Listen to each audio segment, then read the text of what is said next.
Okay, next up to introduce is Sarah, our speaker from earlier. We get to welcome her back up on the stage to introduce Tim. The mic. Our microphone friends. That just fell out. I'm sorry. Not as good as Dave, but maybe one day. Is this on? Yes, you can hear me. So I had a knee replacement, so I'm not going to do that little step again. So we're going to skip that. As sponsor, they tell me that I get to talk a little bit about my business. National Hospitality Services is a hotel management company, and while most of you are probably not interested in buying or needing management for a hotel, we do have some of the most beautiful hotels here in Fargo that I always have to talk about. We have the Delta by Marriott here in Fargo, the Staybridge, and the Candlewood South. And I happen to have a couple of my team members here, Allie and Dustin, who represent those hotels. So if you're interested in holding an event, no shade to the Pines here, but I have to say we have some pretty nice space over at the Delta, and then some beautiful rooms as well. So they have some goodies in the back too, if you are interested in that. So without further ado, we are going to talk about Tim Meyer. All right, Tim Meyer, a Navy veteran, pilot, and paramedic for over 30 years. Tim Meyer has worked at Sanford Health since 1997. Impressive.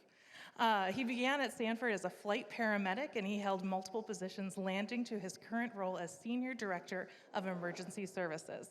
Tim is responsible for Sanford AirMed in Fargo, Bemidji, Bismarck, and Dickinson, and Sanford Ambulance in Fargo-Moorhead, Hillsboro, Thief River Falls, and Bagley, Minnesota. Tim says, "It was difficult for me to break into leadership role early in my career. I eventually finished a bachelor's degree and took on a job at North Dakota state government in Bismarck to establish myself as a credible leader. I've learned over the years to hire people that are likable and not to hire a-holes, just because they're smart. If you can't get along with people, it'll be a bumpy ride until they're gone," which is some of the best things I've heard in a long time. Fun fact, he has known Kurt since the 70s, and he did not always have gray hair. I would like to hear more about that. All right, with that, Tim. Yeah, thank you. It's true, Kurt and I are old friends. I'm actually 6 months older than Kurt, so he didn't always have gray hair. I remember that. But yeah, it was 3rd or 4th grade, got the gray hair. I'm going to talk about errors, so I don't hear the applause. Yeah. So is it really possible to expect, or is it really realistic to expect people to be error-free their whole career, never make a mistake over many years? Of course it's not. But in my job, where we work, we strive to reduce errors, to increase safety, and because we work in a high-risk or high-hazard area, healthcare, and I have the flight program, you can imagine what things can go wrong. And we want to reduce the number of errors and eliminate the really big errors that cause some sort of catastrophe. And we'd call that having a highly reliable organization. I want to tell you a little story of how we got to find a program that we utilize today in aviation and in healthcare. Back in 1978, there was an airliner flying from New York to Portland. They arrive in the Portland area normally with a normal amount of fuel. They have a requirement from the FAA to land with 45 minutes fuel. Well, in their long approach, they found the landing gear wasn't coming down. So they peel out of the pattern. They start to troubleshoot this error. They fly for quite a while trying to figure it out, and then they crash 6 miles from the airport. So my question to you, what do you think went wrong with that? Anybody want to offer a guess? Casey? Lack of communication? Yeah, fortunately in our country we have the National Transportation Safety Board. They investigate all these things. They listen to the cockpit voice recorders, and what they heard was the captain. There were 3 people on the flight deck, the captain, the co-pilot, and the flight engineer. And the captain was fixated on this landing gear issue. The other 2 guys were paying attention, and they were hinting to the captain, about the fuel. And it wasn't until they had the engine flame out, that's where the engine was starved for fuel, that they turned inbound, declared an emergency, but then they crashed. 10 people died from that accident.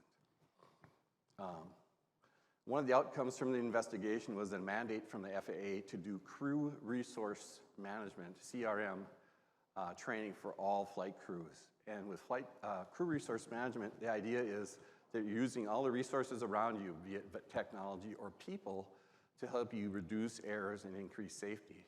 So what we're trying to get at here, and aviation and healthcare are very similar in this way, that historically they've had a very rigid ranking structure. The doctor gives orders, or the captain gives orders, and the subordinates are expected to execute. Excuse me. The problem is when one person's making all the decisions, it's much more likely that an error is going to reach that very bad part where there'll be a bad outcome. But if you have multiple people weighing in and being empowered to speak up when there's an error, there's more opportunities to break that error chain before it gets to be a bad thing. That makes sense, doesn't it? So what we're trying to do here is reduce the power distance between leaders and staff. And conversely, the leaders have to be able to accept that. Humans can't be perfect. We want to stack the deck in our favor. But most errors don't have life and death consequences, right? So I don't have this motivation that if I don't say something, I might die. That's just not how typically errors happen. Most of them are relatively minor. How do we get people to speak up? Well, we have training. We train people when they're initially hired on at Sanford. Casey knows all about this, high reliability organization. And then we have recurrency training. But then we expect people to speak up. We want them to. We reward them when they do. We don't know about errors unless somebody reports them. We have systems for people to report errors. And when we look at them, probably the third leg on this table that I'm trying to describe is having a just culture, meaning if people thought that they were going to get flamed or shamed or embarrassed or their heads bit off if they reported an error, that's not really going to motivate them to do that. So they need to believe that their organization has their back, that they are trustworthy, they're going to have a fair shake. Fairness is a big thing. So whenever we get notice of an error, we do what, Lisa?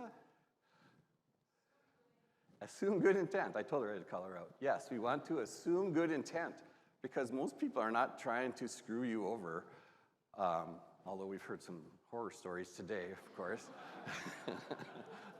But most people want to do the right thing, and they just, most errors start with a process flaw, and we need to know that so we can take a look at that and try to be better for the next time. I'm sorry, lost my spot here. Oh, even the aviation, they have an anonymous reporting system.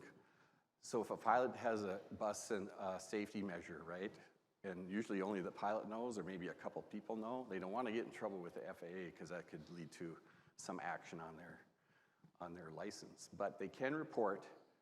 It's important that we gather data so we know what kind of problems there are, right? They can report through NASA of any error that they made while flying, and then they have a get out of jail free card that can't be used against them. So that's how the bureaucratic system works. They have a way that they don't have to fear retribution by reporting an error, so we can all learn from that.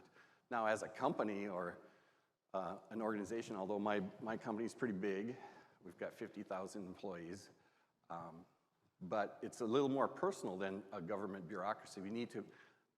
The people need to believe that it's going to be fair when they report an error. So we assume good intent. We include them in the process. We investigate the causes, try to figure out what went wrong. And usually a human error is just a consequential series of events that somebody turned left when they should have turned right, but it was a good faith mistake. We wouldn't punish a person for doing that, and that's a just culture. Now, it's not to say that people shouldn't be held accountable, because they should, because sometimes people drift and they need to be recentered in our expectations. And so like a mid-level issue for us, we call a person exhibiting at-risk behavior. So in my world, we require people to show up to work well-rested. It's in a policy. You have to have been off from any other job at least 10 hours. So even in the flight program, where quite often they fly late, they overfly the end of their shift, and it's less than 10 hours before they start their next shift. Well, we just shut that aircraft down until they get their 10 hours off. They cannot come back and do that. That's our expectation. EMS, as you can imagine, we have bases that do 24-hour shifts, so we have bedrooms. Some people may think, well, I know I'm tired, I'm gonna go to work, and I'm just gonna rack out. I'm gonna sleep, come to work and go to sleep. We don't allow that. When you walk through the door, you have to be ready to go. It's serious business, right? People depend on us. That's our expectation. So if we notice people like hedging that bet and coming to work sleepy and just going into the bedroom, we'll talk to them and have them commit. Somebody else brought that up too. You have to say, yes, I'm going to do this, right? Was that you? Yeah, it's a great point. We do that too. So we want you to change your behavior and you have to commit to it. That would be a coaching. And then there's people that just do risky things and even knowing that they shouldn't. So we would call that, had to write it down because I always forget it, reckless behavior. Reckless. People who are reckless are going to get punished. So we have a structure, a just culture makes people accountable for their actions, but not necessarily a system flaw. But if somebody's reckless, they're going to get punished. But they also know we have a structured punishment plan. So people get a verbal warning, a written warning, final written warning, and then maybe terminated. It's not to say that sometimes we don't jump to the end. Just depends on what they did. Fortunately, it's very rare. So in a nutshell, in our journey to be highly reliable, we use lots of strategies. A couple of them are crew resource management. We want people to speak up, empower them to do so, and then celebrate and reward them when they do things right. But they are part of the process so we can change our system to make it safer for everybody. As you can imagine, if mistakes can steamroll and be very bad. In aviation, if there's a mistake that leads to a bad outcome, well, it could kill everybody, even the people that made the mistake. In healthcare, if there's a mistake, you can hurt or kill a patient. So we have to be very serious about this. It's something that we never get to the end of. We're constantly reevaluating and retraining people.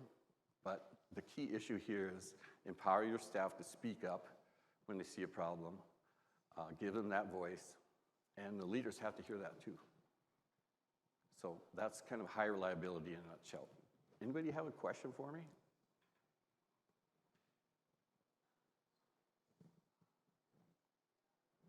James.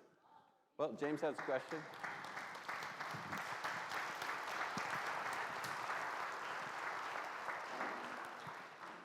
James, you had a question?